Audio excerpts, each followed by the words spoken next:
बात ऐसी है कि रमज़ान महीने में अपनी सालाना कारकर्दगी बताने के लिए जमीयतुल उलमा ने कई अपनी कारकर्दगी बताई, जिसमें उन्होंने एक ये भी कहा कि हम लोगों ने 17,000 लोगों के वोट बढ़ाए, 3,000 आधार कार्ड दुरुस्त किए।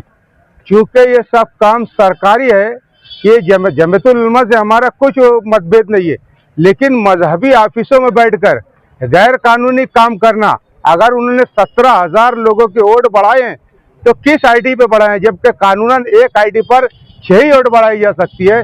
किसकी आईडी पर बढ़ाया गया है, किन लोगों का बढ़ाया गया है, किन यादियों में बढ़ाया गया है, इन सब की डिटेल और चौकसी के लिए हम लोगों ने 10 मार्च को पार्टी की जानिब से प्रांत ऑफिस को ऑफिसर साहब को मेमोरेंडम दिया था।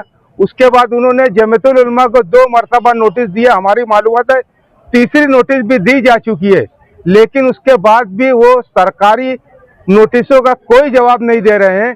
आज हम लोग आए थे कि आने वाली 17 तारीख तक, जुमा के दिन तक, अगर उन्होंने जवाब नहीं दिया तो आप लोगों ने प्रांत ऑफिस की तरफ से FIR नोंद होना चाहिए उनके ऊपर। अगर उन्होंने FIR नोंद नहीं की तो 17 तारीख को 3 बजे हम धरना आंदोलन करने वाले हैं। ये मेमोरेंडम देने के लिए हम आसिफ साहब की क़यादत में हम इस्लाम पार्टी की जानिब से यहाँ पर आए थे।